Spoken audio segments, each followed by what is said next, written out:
আজকের ভিডিওতে আমরা দেখব আউশ ধানের বীজ বপনের সম্পূর্ণ পদ্ধতি। আউশ ধান চাষে সফল হতে হলে সঠিক নিয়মে বীজ বপন করা অত্যন্ত গুরুত্বপূর্ণ। চলুন শুরু করা যাক। বীজ বপনের পদ্ধতি।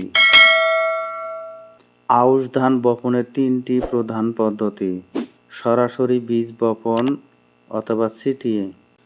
সরাসরি বপন বা ছিটিয়ে বপন সবচেয়ে সহজ ও দ্রুততম পদ্ধতি। কম শ্রমিক প্রয়োজন, খরচ কম। সারিতে বপন বা লাইন সুইং, সুবিধাজনক পরিচর্যা, সুষম ফলন, আগাছা সহজ। বীজতলায় চারা তৈরি করে রোপণ, সবচেয়ে বেশি ফলন, বীজ কম লাগে, পরিচর্যা সহজ। বপনের সময় মার্চের শেষ সপ্তাহ থেকে এপ্রিল মাসের মাঝামাঝি অবস্থায় বপন করতে হয়। মধ্যম আউশ বপনের সময় এপ্রিল মাসের শেষ থেকে মে মাসের প্রথম সপ্তাহে বপনের সময়। নাবি আউশ বপনের সময় মে মাসের মাঝামাঝি থেকে শেষ সপ্তাহ পর্যন্ত। প্রতি হেক্টরে বীজের পরিমাণ: উপসি জাত 35 থেকে 40 কেজি, হাইব্রিড জাত 20 থেকে 25 কেজি, স্থানীয় জাত 40 থেকে 50 কেজি। বীজ বাছাই: 10 লিটার পানিতে 2 কেজি লবণ মেশান, বীজ পানিতে ছেড়ে দিন। ভাসমান হালকা খারাপ বীজ ভেসে উঠবে, বীজ ফেলে দিন। এগুলো ডুবে যাওয়া বা ভালো পুষ্ট বীজ নিচে যাবে এবং সেগুলো সংগ্রহ করুন। পরিষ্কার পানিতে ধুয়ে নিন।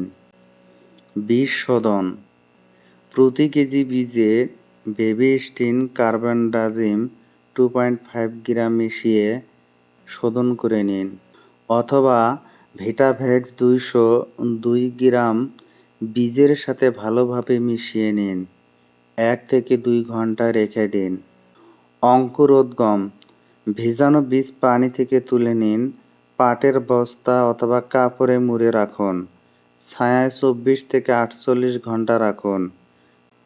2 থেকে 3 মিলিমিটার অঙ্কুর বের হলে বপনের জন্য উপযুক্ত।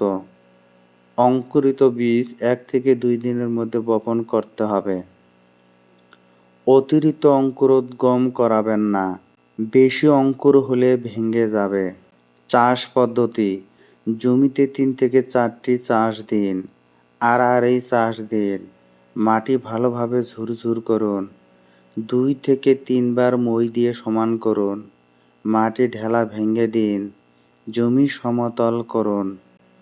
সার প্রয়োগ পদ্ধতি: শেষ চাষের সময় প্রতি হেক্টরে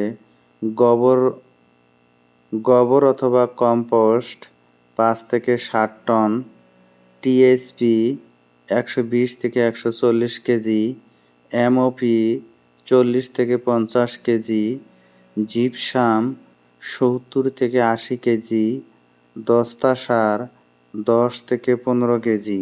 ইউরিয়া পরে প্রয়োগ করতে হবে বপনের পর। জমিতে পর্যাপ্ত রস থাকতে হবে, অতিরিক্ত শুকানো বা ভেজা হবে না। অতিরিক্ত শুকনো বা ভেজা হবে না।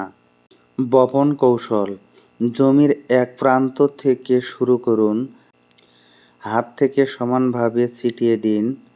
উপর নিচ ডান বাম সব দিকে সমান করুন। ক্রস করে 2 বার ছেটান।